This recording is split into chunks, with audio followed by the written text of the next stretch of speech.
A gente, aqui no programa Voz da População, na semana passada, e o Tinho veio aqui, ele é especialista no direito do consumidor, e a gente tem muitas pessoas reclamando, inclusive o Fabrício veio aqui, falou que ele queria adiar uma parcela do pagamento do banco, que ele tinha um financiamento, colocar mais para frente, o banco estava cobrando juros. E aí depois que a gente colocou isso daí no ar, a gente recebeu um monte de perguntas aqui no programa Voz da População. Então vamos lá, o José Carlos, ele tem uma pergunta que é a seguinte: a quem tem consórcio de 70 mil, se atrasar as parcelas, como que eu faço? Ele falou que tem um consórcio no valor de 70 mil. Boa tarde, Paulo. Boa tarde a todos os telespectadores. Realmente, neste momento de crise, desde que o governo anunciou o estado de calamidade, medidas excepcionais também são adotadas. No caso dos bancos, houve a veiculação por diversos meios de comunicação anunciando algumas medidas que concederiam créditos a toda a população, tanto pessoas físicas, bem como as pessoas jurídicas, aos empresários de forma geral, mas essas medidas ainda elas não foram colocadas em prática em sua totalidade, como havia sido previsto no começo. A bem da verdade é que, neste caso, existe sim a responsabilidade por parte do senhor José Carlos em pagar em honrar este contrato, né? Por outro lado, a gente sabe da situação em que vivenciamos. Como ainda não há uma definição acerca dessas relações quando falamos de consórcio, há a obrigatoriedade dele pagar. Mas o que pode ser feito neste momento? Ele deve entrar em contato com a prestadora de serviço e tentar minimizar, renegociar esta dívida, jogar um pouquinho mais para frente, para que isso não possa onerar ainda mais o seu caixa atualmente. Evidentemente, alguns bancos também anunciaram que iriam prorrogar as suas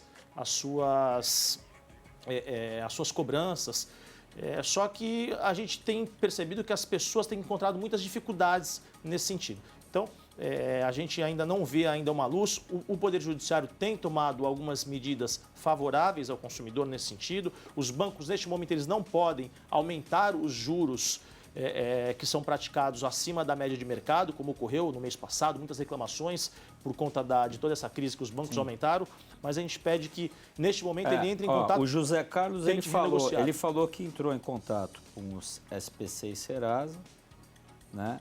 E ele falou que fez um acordo no SPC e Serasa, falou que atenderam ele muito bem, falou que ele não teria problema.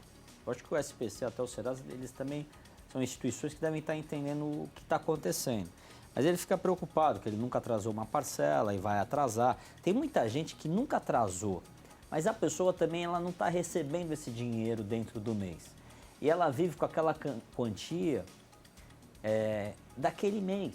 Né? Às vezes tem pessoas que ela tem um apartamento que ela pode vender para se sustentar agora, mas ao mesmo tempo ela não... Tá difícil para vender. Ela vive com o dinheiro daquele mês, que é aquele mês que ela já paga a dívida dela daquele mês. Então é um negócio muito complicado. Bom, vamos lá. Ana Paula, Caraguatatuba, gostaria de saber como faço para parcelar minha fatura do cartão de crédito sem a cobrança de juros. Este é um outro grande problema que vem acontecendo com muitos consumidores quando falamos do cartão de crédito. Essas medidas que foram concedidas por meio do governo federal e essas práticas costumeiras de mercado estão realmente, o cartão de crédito ele não foi contemplado nessas medidas. O que ocorre é que, como os bancos sabem que a maioria das pessoas perdeu o poder de pagar e honrar esses compromissos, não por má vontade, não por má fé, mas principalmente porque as pessoas estão, algumas delas sem o recebimento dos seus salários e alguns empresários sem o recebimento dos seus serviços ou da venda daqueles bens.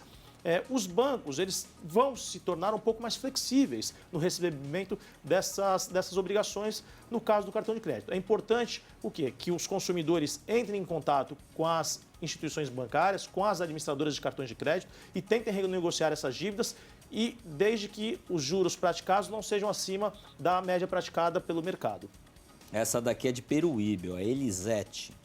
Essa é uma litoral, aí depois tem uma do interior. Vamos lá. Olá, perdi minha renda e pago aluguel. Meu contrato ainda está em vigoração, quero entregar o imóvel e a imobiliária quer cobrar multa. Tenho que pagar multa ou não? Paulo, o fato da pandemia existir e de nós estarmos no estado de calamidade não exime a responsabilidade dos particulares de pagar tanto o seu aluguel, o locatário pagar o aluguel, bem como o locador de cobrá-lo. No entanto, algumas decisões estão sendo tomadas, inclusive na cidade de Santos, aqui em Santos, uma decisão foi tomada no judiciário agora recentemente, em que concedeu 40% de desconto no caso de locação comercial, em razão do imóvel, do estabelecimento comercial estar terminantemente fechado por determinação e por orientação dos órgãos públicos. Evidentemente que nesses casos nós temos que entender o tipo de imóvel. Neste caso, provavelmente imóvel residencial, né? Ela deve entrar em contato com a proprietária do imóvel e tentar renegociar essa dívida. A gente sabe que a situação em que vivemos é uma situação muito crítica e que está afetando sobremaneira todas as pessoas, em especial aqueles que não estão tendo as suas rendas recebidas, evidentemente. Olha, mais pergunta aqui no Zap da População. Se você quiser mandar a sua pergunta, o telefone aparece aí na sua tela para o Milton Teixeira, que é especialista no direito do consumidor. Ana Paula, da cidade de Itu. Olha só.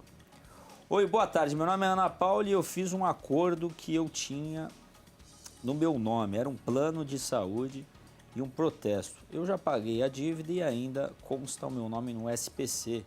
Já entrei em contato com a credora.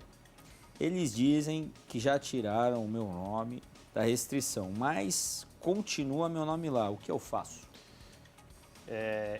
Evidentemente, neste caso, há uma restrição em dívida do crédito, até porque o contrato e o pagamento já foi honrado. Se houver, ela deveria procurar orientação jurídica, se ela não tiver condições de procurar uma assistência judiciária gratuita na cidade, ela não mencionou a cidade, né? Ela mencionou Itu.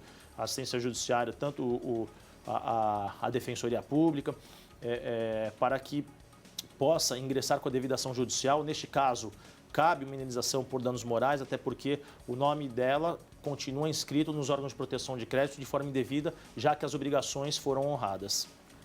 Miltinho, a gente vai ter, né? A gente com certeza vai ter muita gente ruim também. Todo esse processo querendo ganhar, né, com a pandemia. Às vezes a pessoa, ela queria cancelar o aluguel, ela já queria, e agora ela está querendo cancelar por causa da pandemia. Né? Tem muita gente que vai perder muito dinheiro com tudo isso também, pessoas que estavam para fechar. Imagina aquela pessoa que ela estava para fechar o negócio dela, ela ia encerrar um negócio dela.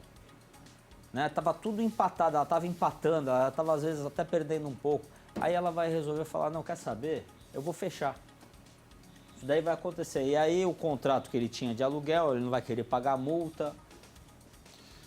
Vamos lá, então, Paulo, são situações distintas. Até dia 20 de março, todas as obrigações que foram assumidas pelas pessoas, elas devem ser honradas de acordo com a legislação vigente. Ocorre que a partir do dia 20 de março foi decretado o estado de calamidade pública.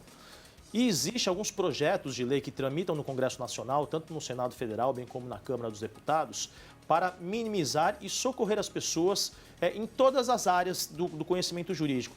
Previdenciário, linhas de crédito, relações de consumo. No Código de Defesa do Consumidor, por exemplo, o artigo 49, neste projeto de lei, existe o direito de arrependimento do consumidor quando a compra é feita fora do estabelecimento comercial, uma compra virtual, por exemplo, pela internet.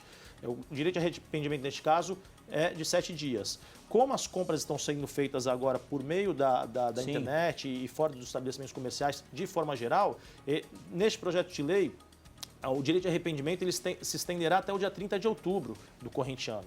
Então, veja, mas isso ainda não está em vigor. Então, e tem uma série de outras medidas, uma série de outras práticas e regramentos para que venha socorrer a população neste momento.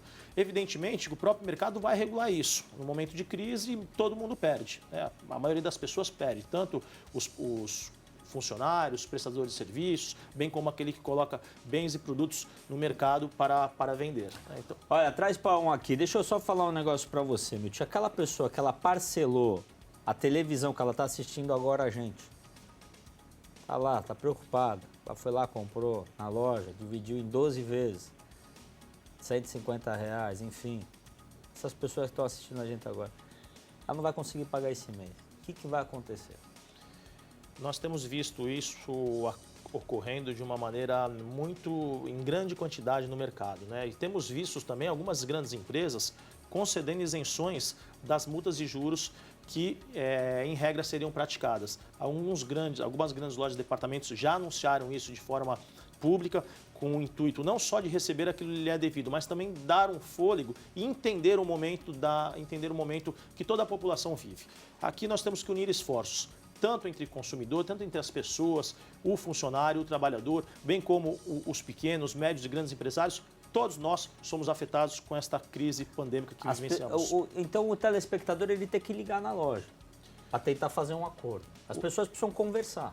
Como não existe ainda algumas regulamentações do dia 20 de março para cá, até porque a crise ela vem para afetar todas as pessoas, a maioria dos comércios não essenciais estão fechados, salvo algumas exceções em algumas partes do país, a gente entende que, neste momento, é melhor que haja sempre, acima de tudo, o diálogo. Antes de intentar ingressar com qualquer ação judicial, é importante que as pessoas possam manter o diálogo, possam conversar e tentar encontrar uma solução pacífica, amigável, para que possamos superar essa crise que vivenciamos neste momento. Um abraço para você, obrigado pela participação no programa. Um abraço, Paulo. Parabéns mais uma vez pelo seu programa, que sempre leva informação de qualidade, orientação e informação a toda a população deste nosso querido país.